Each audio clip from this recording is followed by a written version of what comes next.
আসসালামু আলাইকুম everyone, welcome back to my channel. আজকে আমি বানাবো চট্টগ্রামের ঐতিহ্যবাহী রসপুলি পিঠা, মধুপুলি পিঠা বা চইপাকন পিঠা। চইপাকন পিঠা বা মধুপুলি পিঠা বা রসপুলি পিঠা, এটা খেতে এত বেশি মজার হয়। পিঠাটা কিন্তু একদম নরম তুলতুলে সফট হয়, সেই সাথে ফুলকু হয়। এই পিঠাটা খেতে যেমন মজার আর তৈরি করা কিন্তু খুবই সহজ, একদম কম সময়ে তৈরি করা যায় আর যে কেউ বানিয়ে নিতে পারবেন।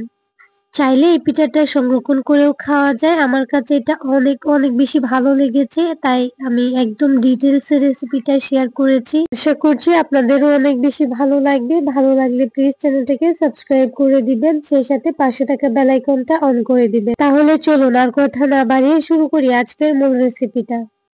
চট্টগ্রামের জনপ্রিয় চইপাকন পিঠা বা রসপুলি পিঠা তৈরি করার জন্য ফার্স্টে যেটা করতে হবে, একদম পারফেক্ট একটা ডো বানিয়ে নিতে হবে।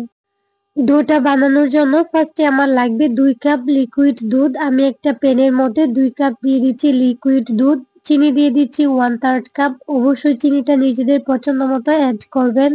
স্বাদ মতো লবণ দিয়েছি। মিষ্টি খাবারে অবশ্যই লবণটা দেওয়ার চেষ্টা করবেন, এতে করে মিষ্টির ব্যালেন্সটা একদম ঠিকঠাক থাকে। ঘি দিয়ে দিচ্ছি 1 চামচ।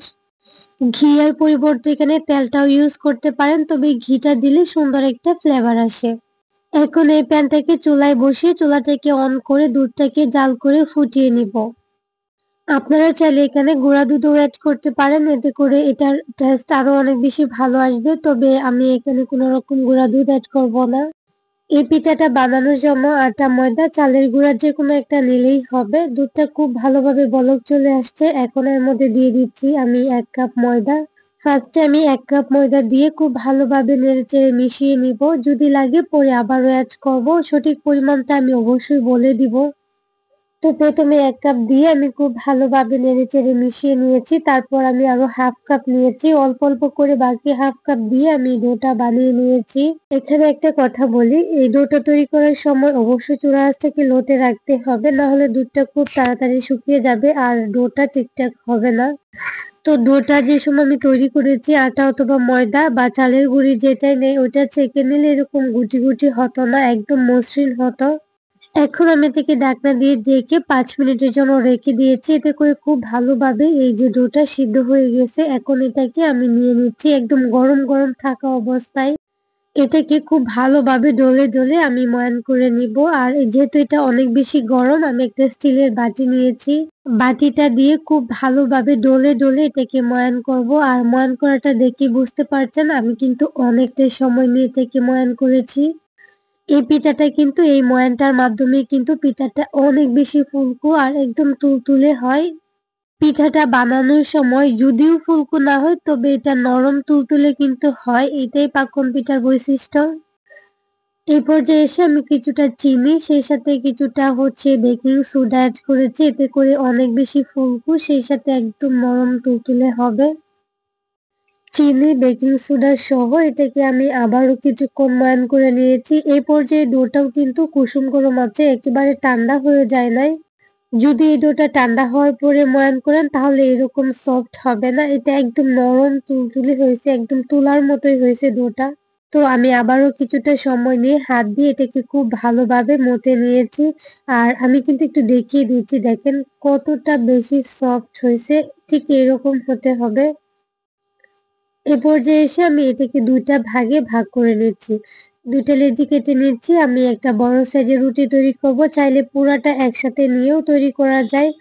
এ পর্যায়ে একটা ভাগ নিয়ে আমি একটা বেলুন দিয়ে বেলে রুটি বানিয়ে নিচ্ছি। রুটিটা গোল হতে হবে এমন না, তবে একদম সফট হতে হবে, কোনো রকম আঁকা বাঁকা ফাটা থাকলে হবে না।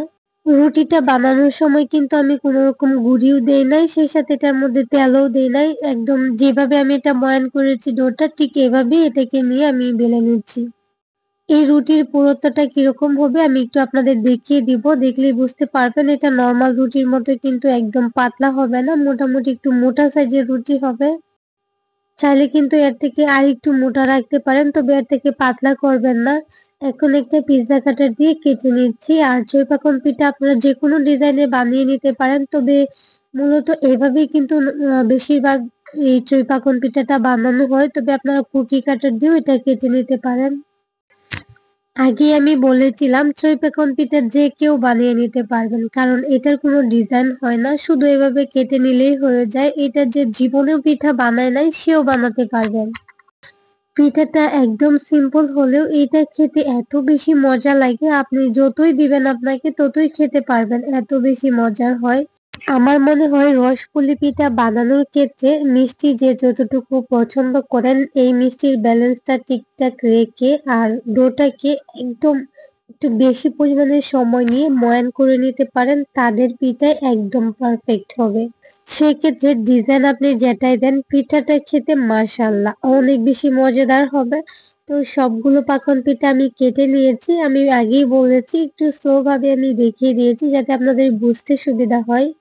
এখন এগুলাকে তেলের মধ্যে ভেজে নিব। তার জন্য চুলায় একটা প্যান বসিয়ে পর্যাপ্ত তেল গরম করে নিয়েছি। তেলটাকে একদম বেশি গরম করে দেওয়া যাবে না, মিডিয়াম গরম করে পিঠাগুলো দিয়ে দিতে হবে। তেলটা অতিরিক্ত গরম হওয়ার পর যদি আপনারা পিঠাগুলো দেন দ্রুত পিঠার গায়ে কালার চলে আসবে, কিন্তু পিঠাটা ভিতর থেকে হবে না। পিঠাটা নাড়াচাড়া দেওয়ার দরকার নাই, কিছুক্ষণের মধ্যেই দেখবেন তেলের উপরে পিঠাগুলো ভেসে উঠছে। কিছুক্ষণের মধ্যেই কিন্তু পিঠাগুলো হয়ে যাবে আর আমি ব্রাউন কালার করে ভেজে নিচ্ছি, এর থেকে গাঢ় করব না, ঠিক এই কালারটা আসা পর্যন্ত ভেজে তারপর তেল থেকে উঠিয়ে নিব। তবে আপনারা চাইলে আরেকটু ভেজে নিতে পারেন, তবে আরেকটু যদি ভাজেন তাহলে পিঠাটা একটু ক্রিস্পি টাইপের হয়ে যাবে। তবে মধুপুলি পিঠাটা কিন্তু ক্রিস্পি না, একদম তুলতুলে নরম হয়। এই পিঠাগুলো আমি তেল ঝরিয়ে উঠিয়ে নিচ্ছি আর বাকি যে পিঠাগুলো আছে সেম ভাবে আমি ভেজে নিচ্ছি। সেই সাথে আপনাদেরকে একটা রিকোয়েস্ট করছি, যারা আমার চ্যানেলে আজকে নতুন আছেন, যদি আমার রেসিপিটা আপনাদের একটু ভালো লেগে থাকে তাহলে প্লিজ চ্যানেলটাকে সাবস্ক্রাইব করে পাশে থাকা বেল আইকনটা অন করে দিবেন। আর হ্যাঁ, যারা যারা অলরেডি এই কাজটা করেছেন তাদেরকে অসংখ্য ধন্যবাদ। তো সবগুলো পিঠা আমার হয়ে গেছে আর পিঠাগুলো মাশাআল্লাহ অনেক বেশি সুন্দর, সেই সাথে অনেক বেশি ফুলকো হয়েছে। এক কথায় পিঠাগুলো বানানো একদম সহজ হলেও খেতে অনেক বেশি মজাদার, অসাধারণ। আজকে আমি চট্টগ্রামের ঐতিহ্যবাহী বা জনপ্রিয় মধুপুলি পিঠা, রসপুলি পিঠা বা চড়ুই-পাকন পিঠার রেসিপিটা শেয়ার করেছি। আশা করছি আপনাদের খুবই ভালো লেগেছে, সেই সাথে সহজও লেগেছে। তাহলে আজকের রেসিপি এই পর্যন্তই। সবাই ভালো থাকবেন, সুস্থ থাকবেন। আল্লাহ হাফেজ। আসসালামু আলাইকুম।